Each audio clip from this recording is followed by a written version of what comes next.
There we go. Great. And just as we get started, I'll stop the share here and just welcome everybody. Hi, Nicole. Good to see you. Connie's here.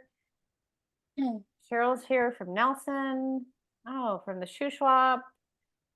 Great. Lots of people from all over BC. So welcome, everyone. And Mark, I'll turn it to you to get us going with this topic tonight. Right. Yeah, just welcome to everybody who's joined us on behalf of the Bill and Nelems Pain and Research Center.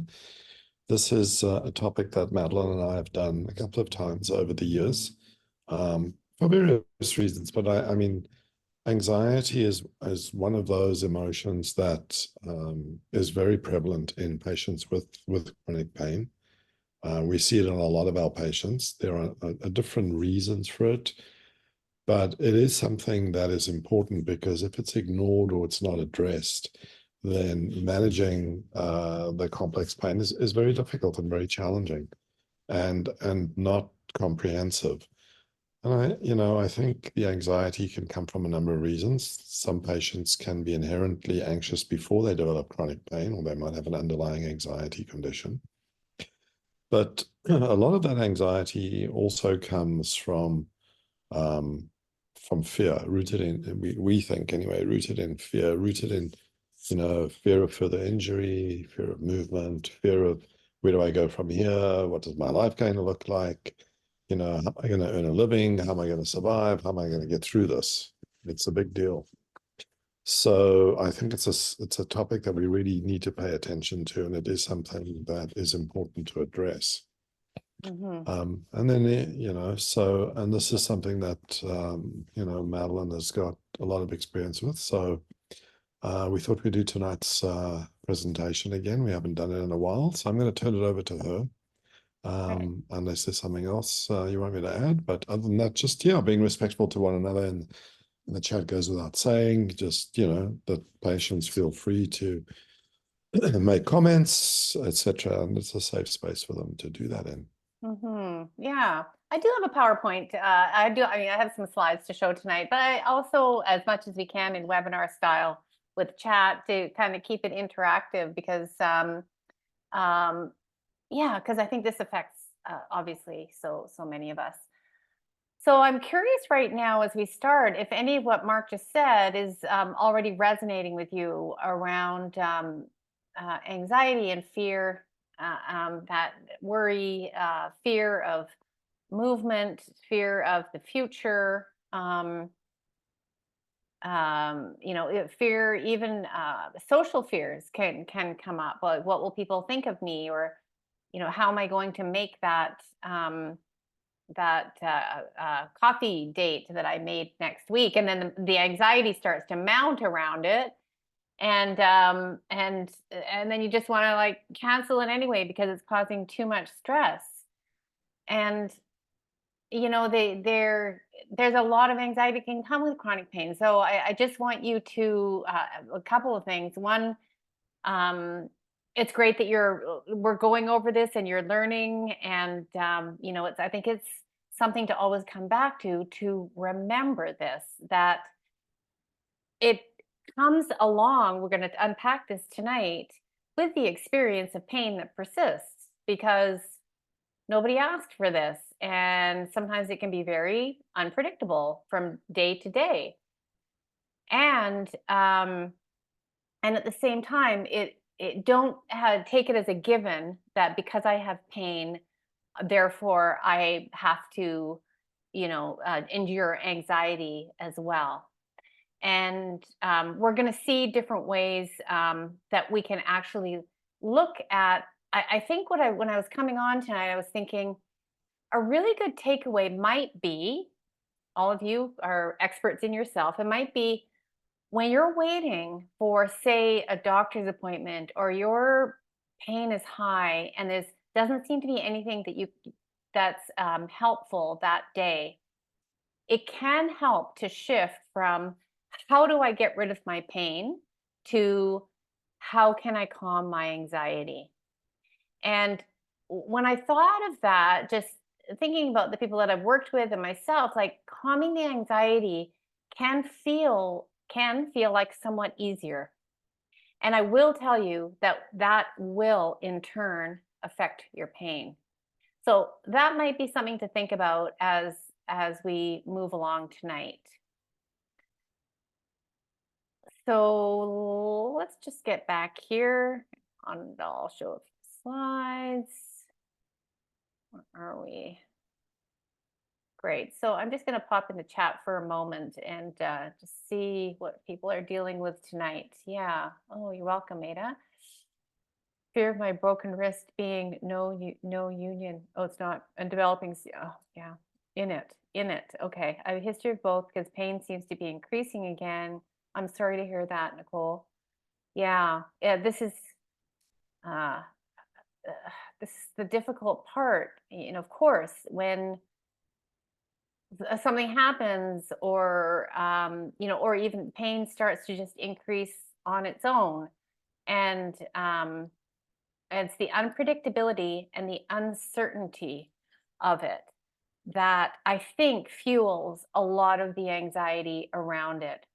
As humans, we like certainty, and we like to have a plan, often to calm ourselves. And sometimes those things, the best laid plans, right? Sometimes they don't go how we expected them to, and life doesn't always go as we expected it to, particularly in the face of pain. So everybody that's here is incredibly strong, and and has probably been fighting this for some time.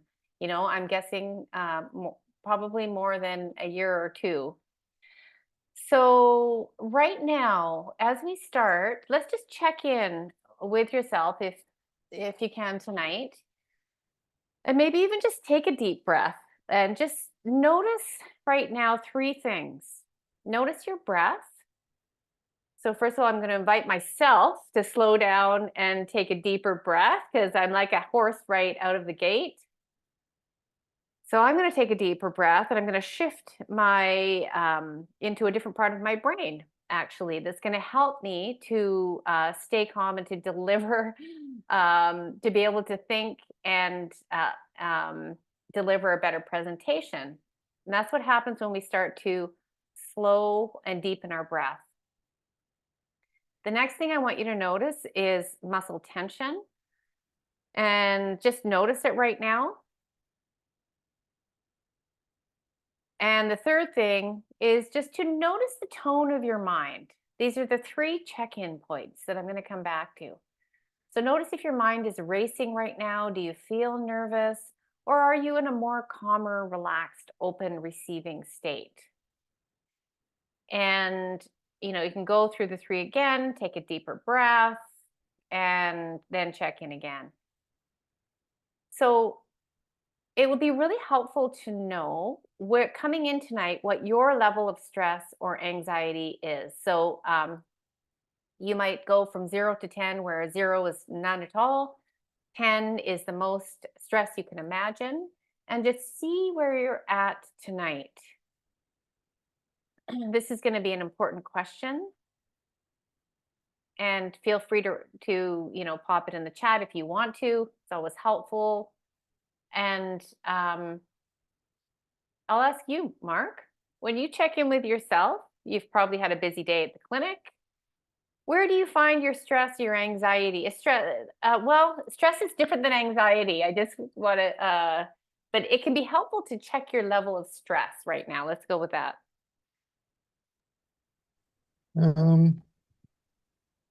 Yeah, for me, I feel it sort of more in my shoulders, chest, sometimes. Mm-hmm. Probably because I've, been in front of my computer for a while, my arms outstretched, although I do get to move around and I make a conscious effort. But right now. But right now, yeah, Yeah. probably just in my shoulders, yeah. And 0 to 10. Yeah. Yeah, 3 or 4. I'm not too bad. This is a nice group, so yeah, about 3 or 4 right now.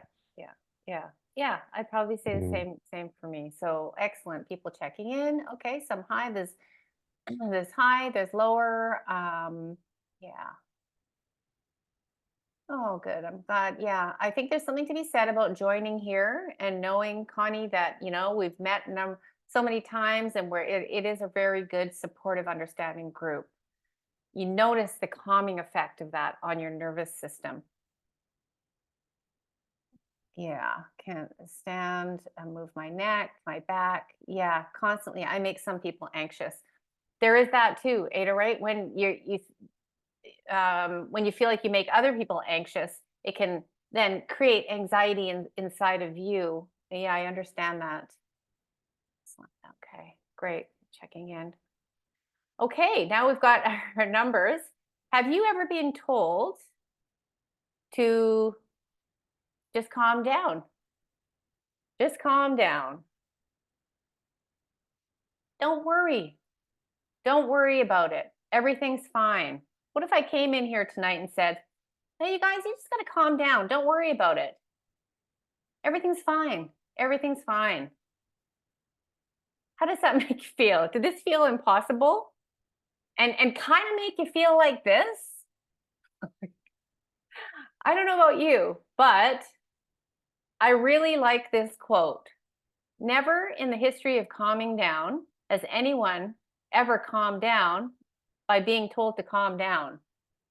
And, if you think about a child and just telling them to just calm down, without um, giving them the tools, the very specific tools, calm down means nothing.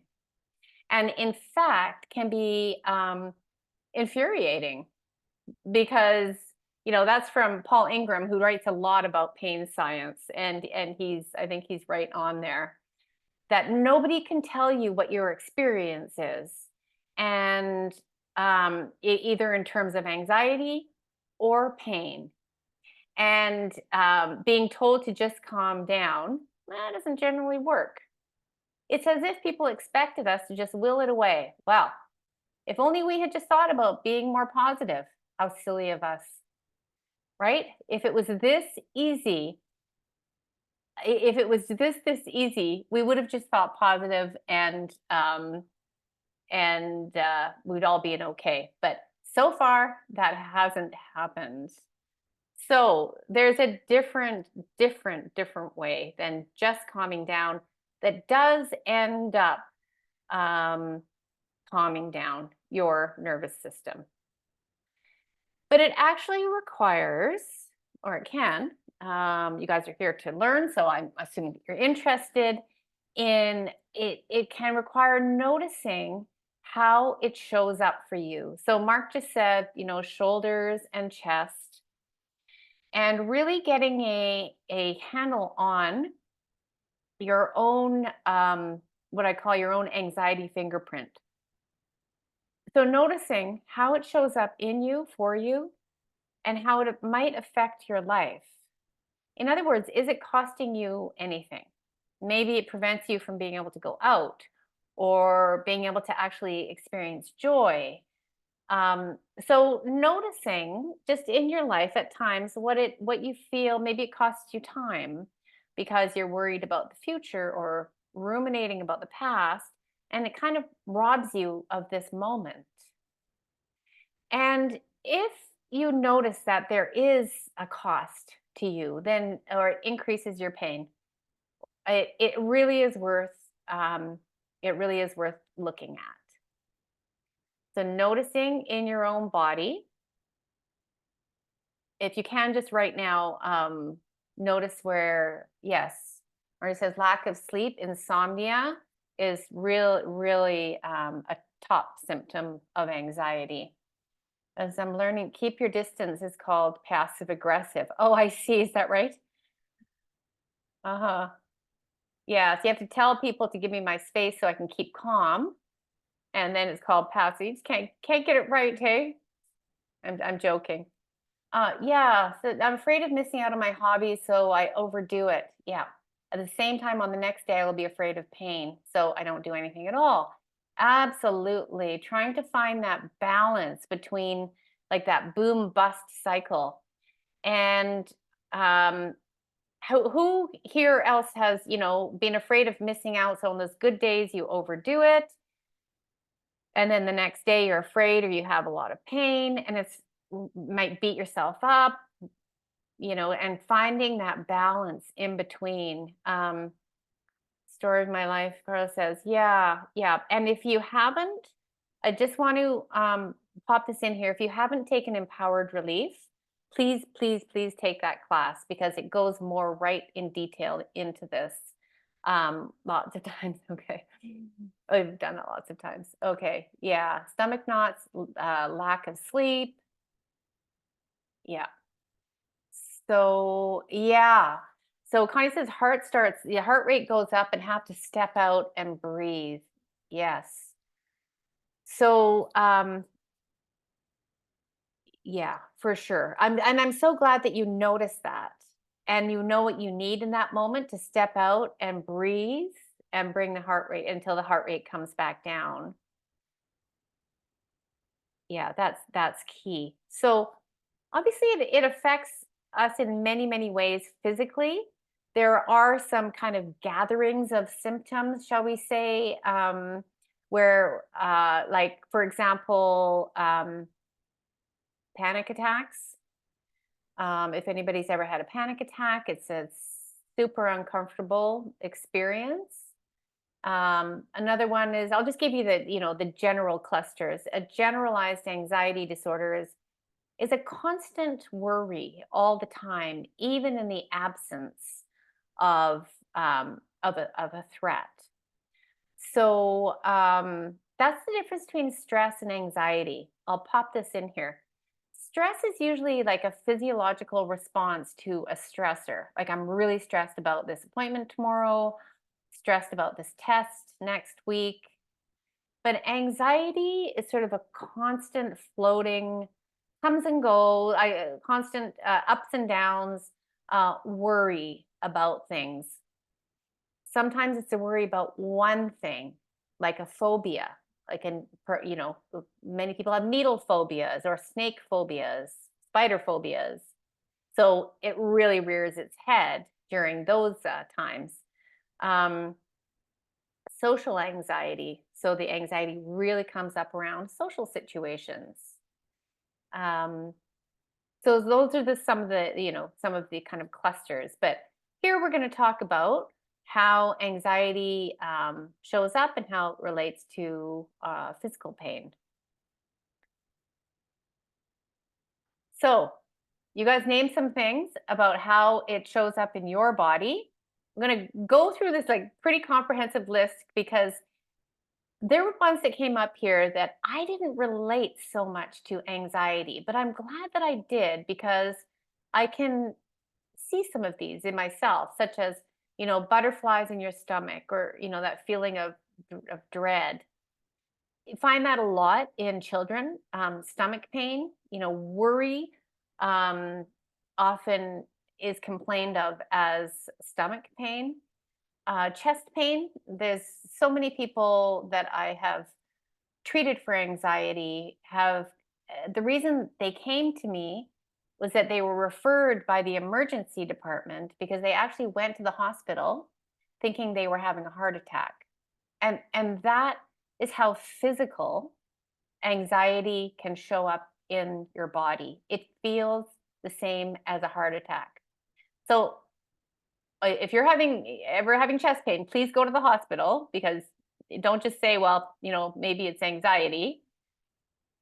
But this important relationship to note between anxiety and actual physical pain. So feeling lightheaded, dizzy, pins and needles. Ada mentioned earlier, unable to sit still. Headaches, backache, other aches and pains, the chest tightness, muscle pain, sweating, hot flashes, sleep problems, insomnia. Somebody else mentioned grinding your teeth or teeth clenching. And yeah, so I've also had many clients come to me by way of the dentist where they were asked if they, or they had a sleep study and there was a lot of teeth grinding. And there are relaxation practices that you can do to help you to sleep better. Nausea, feeling sick, and having panic attacks. So there's a myriad of ways that anxiety can show up in your body.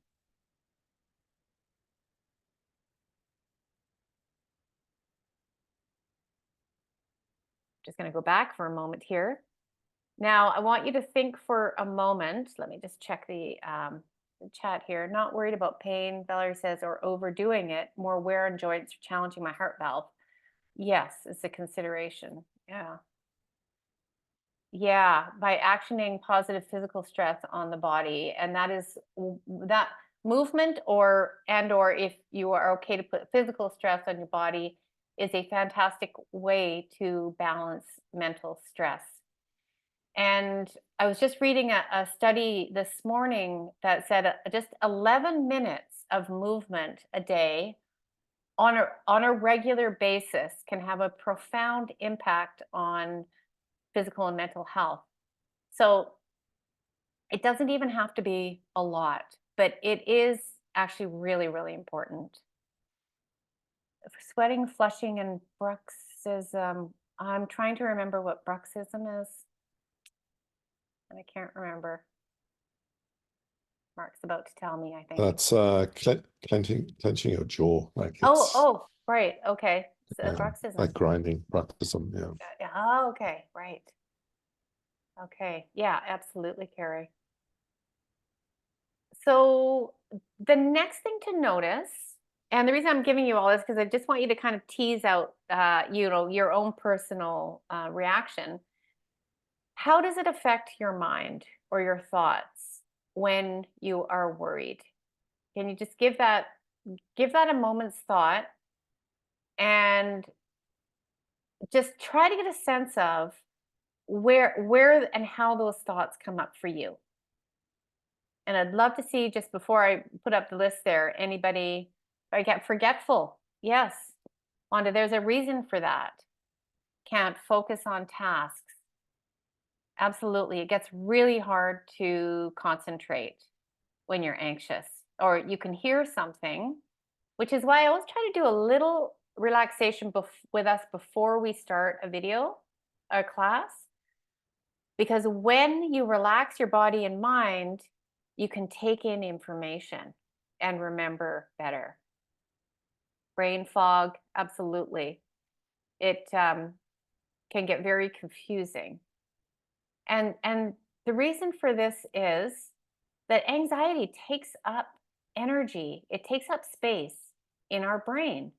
It's using it's using up a lot of real estate, shall we say. So when you have a really busy, active mind in your amygdala, the area that processes pain, emotions, and anxiety, you're going to have less availability for thinking, doing tasks. I always say, when you stub your toe and you're in pain and you're stressed, it's not the time to make decisions or do your taxes, because your brain can't do all these things at once.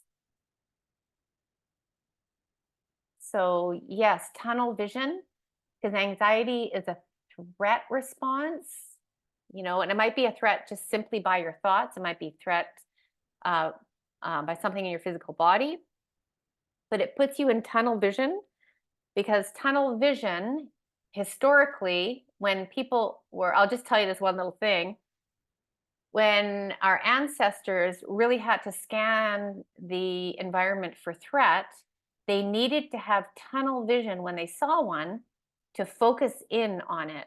So everything else was not important, and their mind would only have tunnel vision in order to save their life. I hope that makes sense.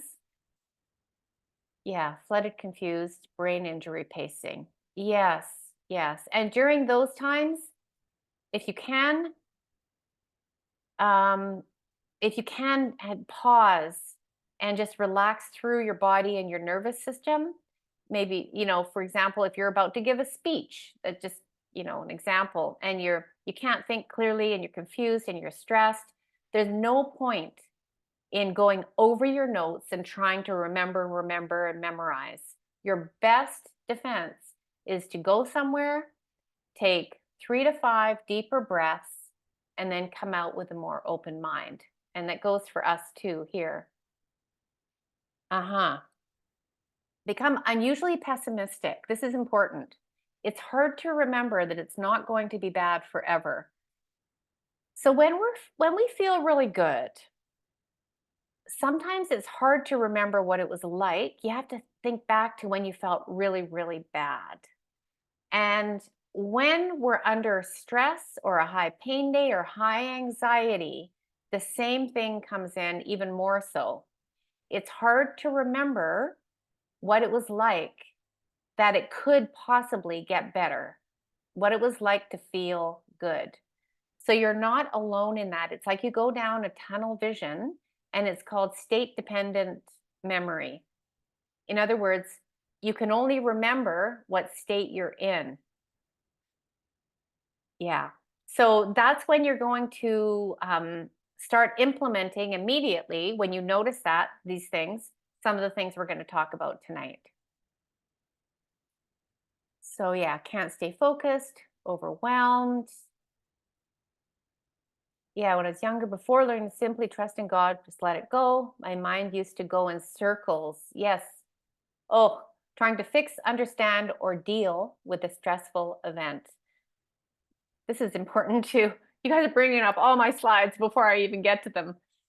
So here's the thing. Your mind starts to try to figure it out. I got to figure this thing out. What can I do? What can maybe you're worried about somebody. Okay, I'm going to phone them. Okay, maybe where are they? And goes to work and trying to maybe even fix your pain. I've got to make an appointment. I've got to do something. And in those times, you can start going in this circle that doesn't lead you anywhere. I think we've probably all done that, rather than stepping out of the circle altogether. So these are some of the ways, and you've probably named them already: feeling tense, nervous, unable to relax, having a sense of dread, or fearing the worst. And that's all. It can be the case a lot for, when you're in a lot of pain. You feel like the world is speeding up, slowing down. Feel like other people can see you're anxious and are looking at you. So you might, feel self-conscious. Sometimes you need a lot of reassurance. Sometimes people worry they're losing touch with the reality. And what I hear people say is, I think I'm going crazy. So if you're saying that, you're not going crazy at all. Not at all. You're overwhelmed. You're overwhelmed and you have a lot of either anxiety, or if you got a lot of emotions coming up, maybe. And that's not crazy. That's very, very human. So just try to remember that. Yeah, low mood and depression, ruminating, instead of going over bad experiences or going over and over a situation, you kind of stay stuck in that cycle. Sometimes you feel disconnected, worrying about the future or past. And it sounds like there's a long list here, but I wanted to just make sure that if you're having one of these symptoms, that you can relate it to this. So remember that anxiety is future or past. And right now, I'll just bring you orientated to the present moment, here and now. This might be helpful. That the only thing is right here, right now, this moment, and this one, and this one. And the reason I bring that in here is because when you feel like I can't cope, I can't manage everything, how am I going to get through this? Those thoughts. Just remember you only ever have to get through right now, and then now. And I don't want to say that's all, because your now might be filled with a lot of pain or stress, but it can help to minimize the jumping to the future or past. And in fact, when we're able to come into the present moment, if it's possible, without force, it can make our present moment and our future a little bit better. And we'll unpack that. So I think here's an important part. So biologically, pain and anxiety are connected. So there's been a lot of studies that have shown that high anxiety affects pain. Of course, having pain usually comes with a lot of anxiety around it. And the same goes with depression. And we've done a webinar on depression and the importance of addressing depression within chronic pain, because they're also like bed buddies, and they can make each other worse. So it's the same with anxiety. So the regions of the brain associated with pain are also associated with anxiety and emotions. Now, does that mean that I'm causing my pain because of the way that I feel? No. It just means that when we have chronic pain and we have a lot of anxiety, they can just, feed off each other and make things worse. Because pain affects our central nervous system in a same or similar way, right? When we have a pain response, we have muscle tension, distress thinking, shortness of breath, and worry. So, in a lot of ways, we're talking about a similar process going on in the central nervous system and the brain. Mark, you can jump in here anytime if you want to add or talk about anything. Yeah, no, Otherwise, I'll I'm just keep just going. reading along. Yeah, absolutely. If it's something that's useful, I'll say it, but Okay. So, relationship between anxiety and pain. So, this is why anxiety can worsen our perception of pain, because they are overlapping. And sometimes it can help to calm and treat the anxiety to help with the pain experience. And as I said in the beginning, sometimes when you're having a really high pain day and you're not finding any relief, it can help to shift the thinking away from how do I get rid of the pain to how do I calm and regulate my nervous system.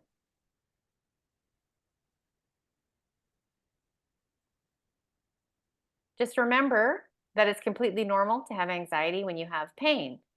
So don't think that you've done anything wrong, or that you're just making things worse. No, it's really it's really normal. In fact, I'm not sure that anybody coming to a pain clinic doesn't have some level of anxiety or distress about it, because that's the reason they're going there. yeah, absolutely. Yeah. I mean, we see that in the questionnaires that you put out to patients before they get seen. It's part of the screening. And often the anxiety, the depression, and the sort of catastrophic thinking is very significant. So yeah.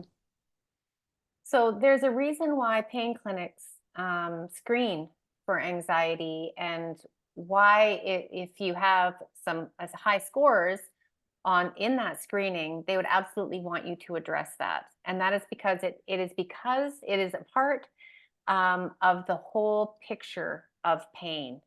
And it's really, really important. And before, we used to just treat the physical pain, and maybe with some good effects. But now we know that it's far more than that, and we have a lot of different ways of being able to treat it that might actually, and I know for some people who've been in some of our classes for a while, it's had a significant impact on their levels of pain. And this is why it can be very, very helpful to target anxiety as part of pain treatment. So, yeah, I started taking medical in my own hands. That's true, Valerie, sometimes, hey? Yeah, no worries, Wanda. So Mark, can anybody take one of those pain catastrophizing scales when they come into the clinic just to see how high their anxiety is? I'm sure you can. Yeah, it's so when we do the triaging, If it's something more complex, like if it's not just like, some arthritis of your thumb or your knee or something, Hmm. a lot of patients get asked to fill out the Thrive questionnaire. And Right. in that Thrive questionnaire is a catastrophic thinking screening. Okay. I'm just going to write And that in the and chat. it Hmm. yeah, and it's scored. Anything over 30 is significant out of, I think the score is 52. Oh, So it asks you a number of questions and you can look at the catastrophic thinking. so So actually, one of the Ada, what I questionnaires, will invite you to do is come to the Empowered Relief, because that's exactly the questionnaire that we use in that class. It's the same Mhm, questionnaire out of 52 items. right. And then the other screening we do is a GAD-7, which is like a basic, anxiety questionnaire, and then a PHQ-9, which is a depression screening questionnaire. Those are some of the basics. And then we also look at a screening for the impact that chronic pain has had on your life. And some of those look at anxiety as well. So, Okay. So it's I probably mean, worth we do doing a Thrive. rely, Mhm. yeah, and we do rely on the family docs to manage some of the stuff, because I mean we can't manage it all. We definitely, I Yeah. mean, we can point it out, say, look, you should probably do some of the pain education groups, Hmm. etc. But the other thing is, if someone is, if their catastrophic thinking is off the scales and their anxiety and depression, it's often an indication that they might not be the best candidate for any sort of interventional injection procedures. So Right, yeah, because until the it's anxiety is kind of very brought down a little bit, or you're kind of working against, they're working against right. each other. That's a good Yeah, point. it's a bit like, yeah, it's a bit, yeah, I mean, you've got to address those issues. Otherwise, yeah, it's a little pointless. Mhm. All right, well, let's get into how to address these, because it is so important. So, the way I kind of look at anxiety is it can literally flip your lid. So, when you're talking about, I can't think straight, I have trouble thinking about good times, I get forgetful, I get confused, a brain fog. This is literally what's happening. That if you take your thumb and you wrap it into your hand, and it's a good way to remember this. Um, if your thumb is the amygdala, which is like right in the center of your brain, and this is the part that contains anxiety, stress, big emotions, and also is associated with pain control, with or actually the other way around, with pain, exacerbating pain. And then if you wrap your fingers over your thumb, that's our thinking mind, our mind that can think straight, that can memorize things, that can think logically and rationally. And when we get anxious, we literally lose our mind. We literally flip our lid. And our prefrontal cortex, our thinking mind, goes offline. And that's why in those moments, it's so difficult uh, um, to think straight, or do things, or even look after yourself sometimes. And I always think of like road rage in these types of situations, where somebody's just, maybe they've just had a really bad day or bad week, or maybe they just highly anxious, literally lose it. You're actually flip your lid. So when during those times, that's where it's really important to get other tools on board to kind of put your lid back down and come back down to calm. And this happens to all of us, so you're not alone in this. I mean, you might yell at your dog or your kid, or someone that's close to you, because you're just so stressed out. So lots of self-compassion um, for you during those times. So tonight might be in the time we have here, it might be a great opportunity to really become aware of our anxiety, and then get some choices ready that will help to bring your lid, your prefrontal cortex, back online. And this will help your pain control as well by becoming aware of the fear and know what you can do. Right? So it's like, do not push button as much as you can. Okay. It says my anxiety is already lower. Well, I think, just knowing that you're not alone, you're not isolated in this, that we're all in this together and we've all got some level of anxiety, being seen accurately, capacity to see the person without being dismissive is a valuable and potent anti-anxiety diffuser. Thank you. You're welcome. Yeah.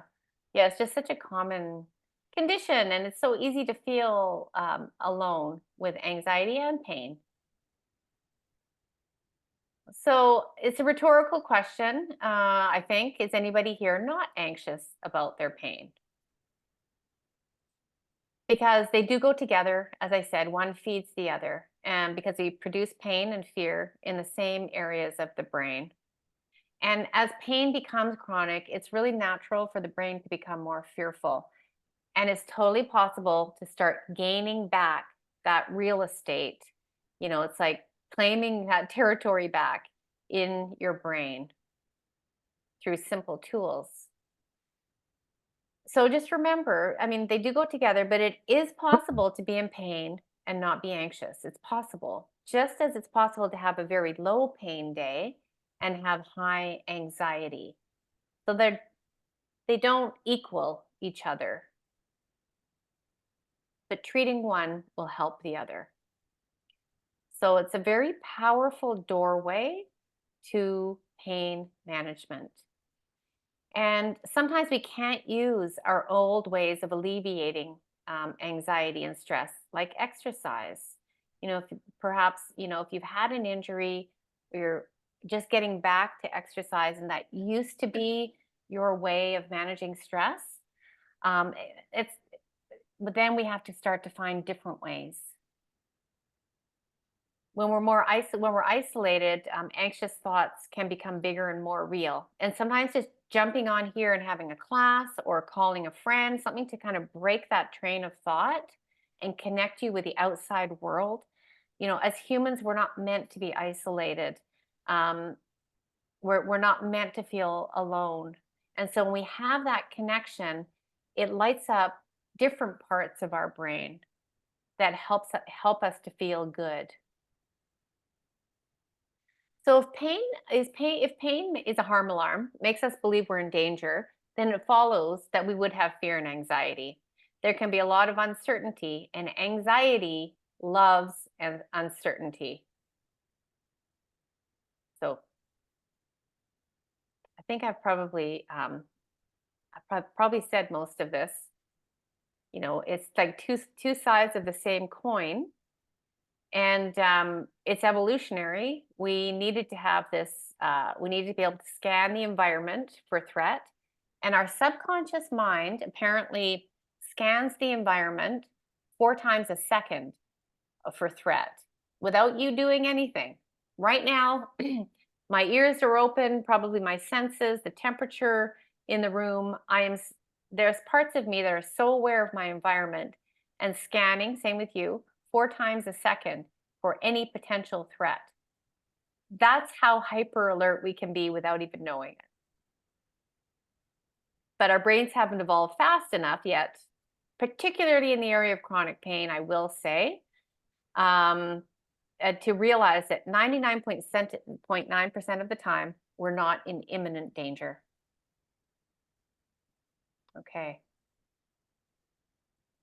So I was going to just put on the brakes and take a safety break here, but I'll just allow you to do this in your own time, wherever you are as I'm talking, to take 2 or 3 deeper, slower breaths right now and relax any extra muscle tension. And notice any thoughts or stories that are running in your mind right now, and allow them. There's many meditations you can do that allow your thoughts kind of float by without reacting to them. And often those thoughts are future, past, and they're not actually true right now. So this is a good slide to come back to. think I'll just move through this. Anxiety affects something called our vagus nerve, which runs all the way through our body. And so that's why it's connected with, it's from our eyes down to our organs. Mm-hmm. And Juliet talks a little bit about that in some of her Tuesday, Thursday classes. So It's the biggest nerve in the body, isn't it? The vagus nerve. It's one of the biggest. I think it's the biggest cranial Yep. nerve. Yeah, it's called the wandering It's the nerve. one. Well, it is. It is the vagus nerve is the one of the cranial nerves. Yeah. Mm-hmm. Yep. So the knowledge about Yep. pain is really important. Attending some of our pain webinars so you know what you're dealing with. We'll just, we've talked about this already. So how can we work with anxiety in a helpful way with pain?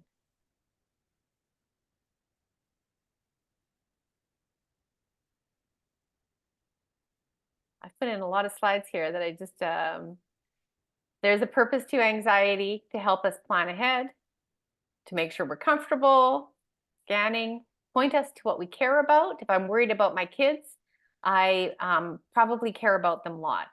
If I'm worried about my financial security, it's something that is very important to me.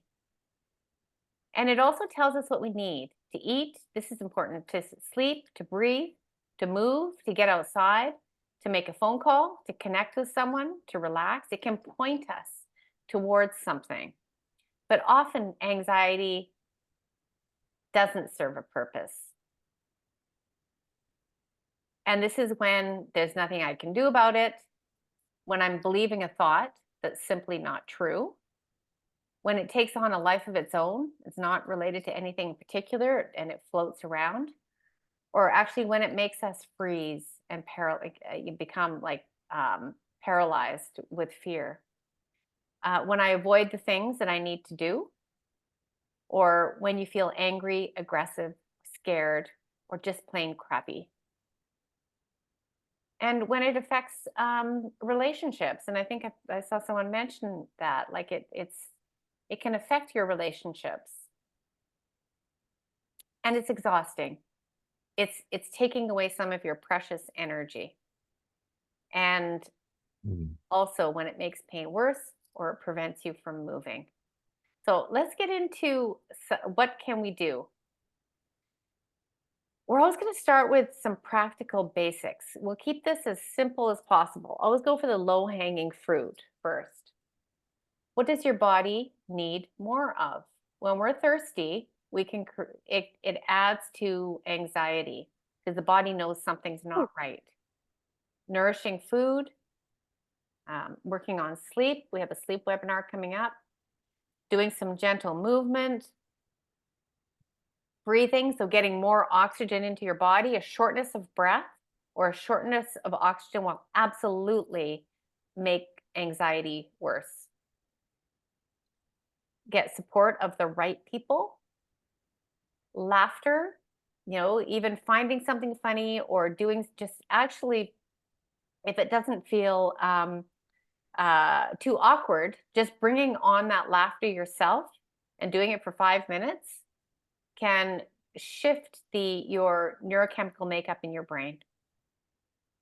Muscle relaxation, and often pets can really help to calm and decrease anxiety, and gentle stretching. So Jack asked, what does can nourishing food mean? Yeah, that is personal for everyone.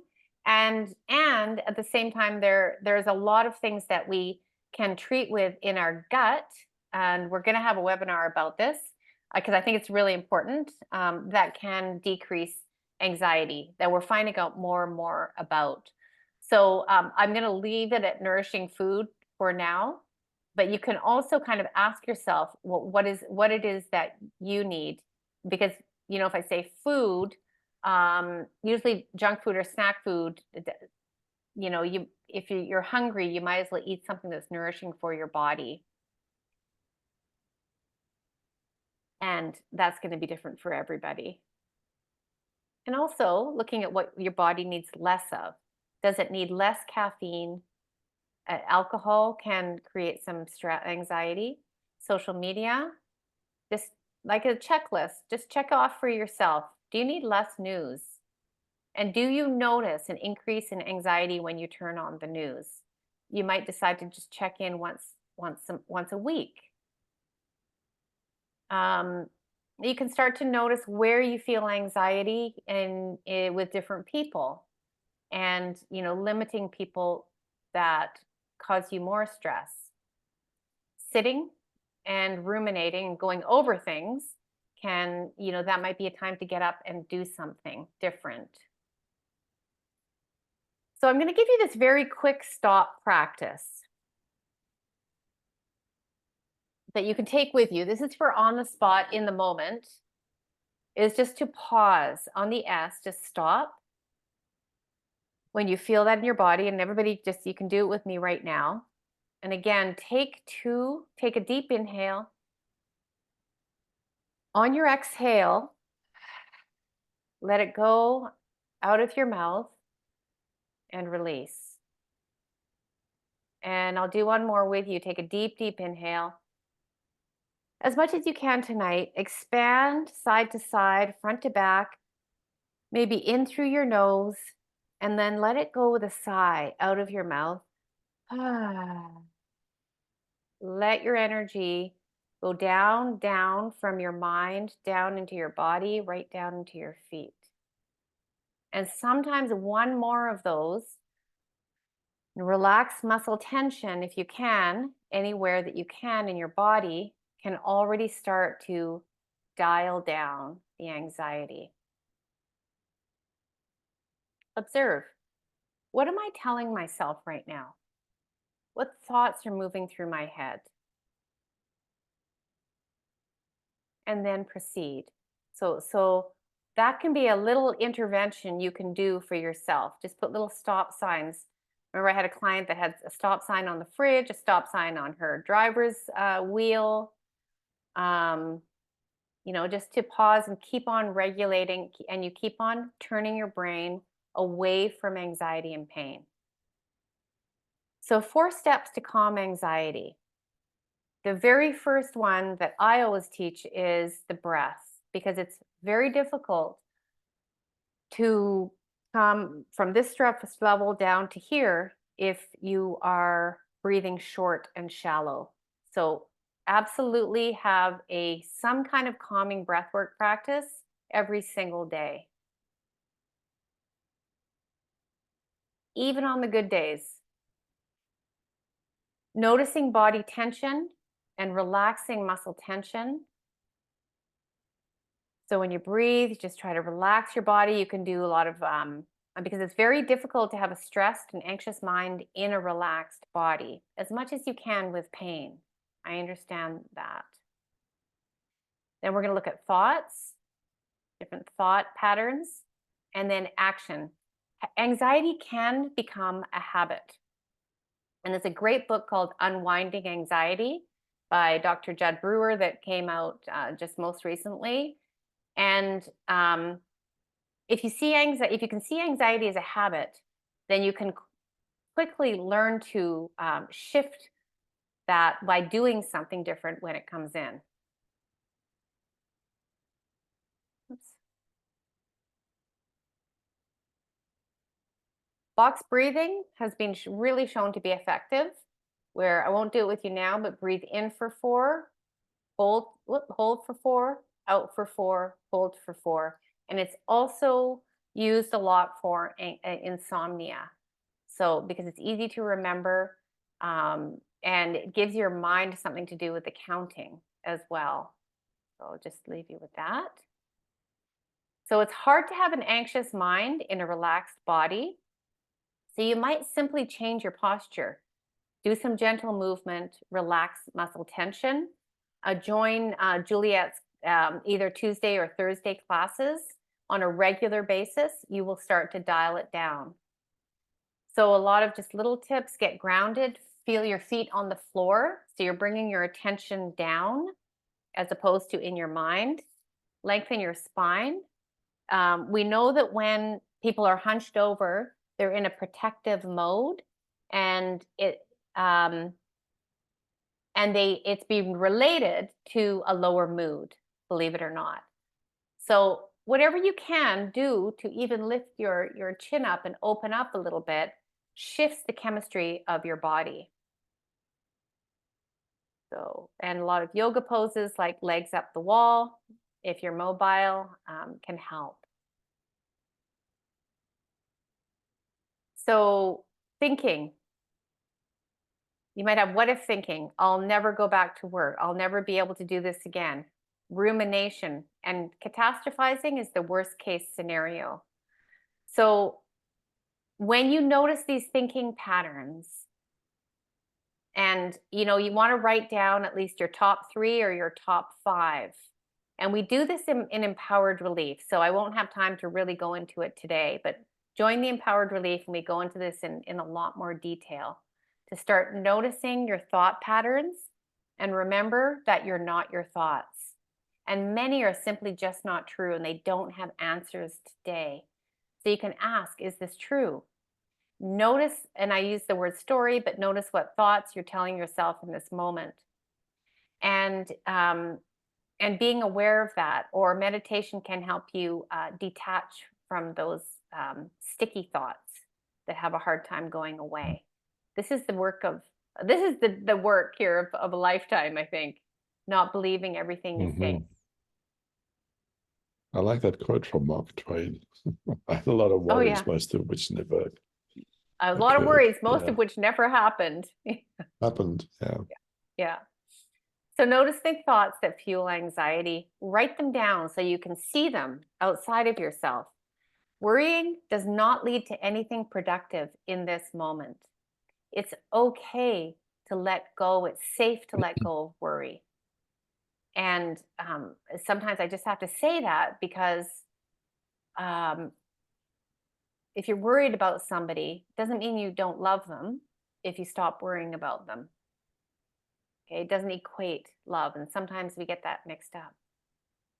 And you might notice that this particular problem is not here right now. If it's an external worry, and bringing some awareness to right now. Ruminating sometimes also, anxiety can be a lid for deeper emotions. And I do want to just mention this here. Sometimes we can be like a boiling pot, and underneath we have sadness or anger or fear. And so tapping into what's going on underneath there can be helpful, and journaling it out or talking about it can be really helpful. I've only got 3 slides left, so you can bear with me. We might go a little bit over time. Just checking what, herbs too. We got to talk about herbs, and we do have to, you're right, Jack, we do need to have a class on gut health. Great, yeah, and stomach knots. Sometimes you might want to massage your stomach and or get a massage. So noticing what it feels like, I think we've already done this. I've added in a few. Easily fatigued, muscle pain, tension, makes it uncomfortable to be in your body. So everybody's going to have an individual approach to anxiety. And, Mary says, I can't get rid of this tight feeling in my gut, like Ada just said. What will help there is breathing, relaxation, noticing what emotions are in there. Sometimes they get stuck there in the gut. John says, my work is so stressful, I'm not sure I can keep doing it. This is where he might have to have some difficult conversations and asking for what he needs at the workplace to help him, to support him. Betty says, my pain's so bad right now. What if it never gets better? So she's looking at the worst case scenario that's not helpful to her right now.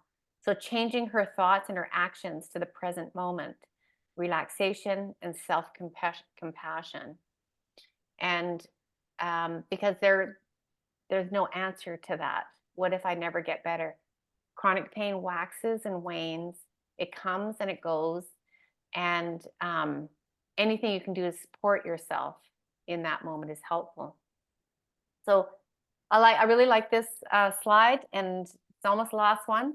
Habit change for anxiety. So actually taking some action when you feel helpless, because anxiety can really make you feel helpless. So find your doorway, your breath, body, or your mind to get unstuck. Do something different. Change your environment. Move to a different room. Listen to music, journal, interrupt that pattern. And because it's a neural pathway in your brain that if you keep on shifting it and you keep on doing something different, eventually you can extinguish that whole pattern in your brain. So make that shift to something else. And the last thing I want to leave you with is there's many guided practices for physical pain and a lot for anxiety on apps, Insight Timer, Calm. Our Empowered Relief program is specifically for pain, and it's been well researched for anxiety as well. And there's a lot of YouTube videos. Just make sure you find a voice, a length, and a type that you like. There's no point in listening to a voice that you don't like. So many people tell me that. So I've come to the end of the slides for tonight. And it is recorded, and I will send you the recording because there was a lot in there that you may or may not want to go back to.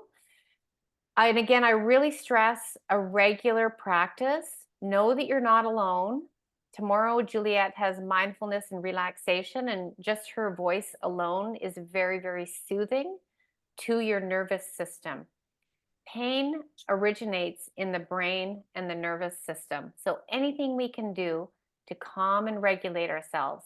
So right now, when you get off this class tonight, I'm going to challenge you to do as many layer things on top of each other, as many things as you possibly can to soothe your nervous system. So for some of you, it might mean making a cup of tea, or you can tell me in the chat, what are you going to do? It might mean for you taking a walk. It might mean going to have a chat with someone. It might mean stroking, petting your dog.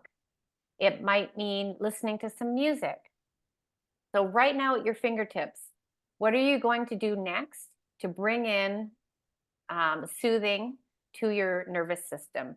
Connie's going to go have some tea. Maybe Ada will go and try a massage on those stomach knots. Maybe somebody will go and do some gentle stretching. Carrie's off to pet the cat, which is you think that it's just petting people might think it's just petting the cat, but Mark, I think you'll agree with me, that is actually pain management. Absolutely. Yeah. I mean, patients with chronic pain often do find that having something like this, a pet or something like that can be really, really helpful, and just paying it attention draws it away from you. Yeah, absolutely. He's gonna have a hot shower, go get some cuddles and try to feel comfy. Listen to music that makes me happy. Time to read a book. Awesome. Okay. So just know that when you do those things and you take the edge off your anxiety, you're taking the edge off your pain. And that's no small thing, because you're shifting neural pathways. And when you start doing that enough, you'll start to see more and more better results on bed. Just excellent. Okay. Good. Well, thank you everyone for being here tonight. And it's an ongoing conversation. So, and I look forward to seeing you. We have a wonderful guest speaker coming up on February 12th. Dr. Andrea Moore is going to talk to us, and her subject is from shrink to power. So in other words, being able to I can't remember what she said exactly, how to move through those times in chronic pain where you just want to shrink and contract. So that's February 12th, and it's up on the website. And for those of you that talked about sleep, Dr. Eleanor Stein is coming back with us to talk about sleep in March. So Good. All right, everyone, go enjoy All right. yourselves and enjoy with all those gentle, soothing things you're going to do. And we will see you in the next webinar. Bye for now. Bye. Thanks, Madeline. Okay. Bye. Good night. Bye.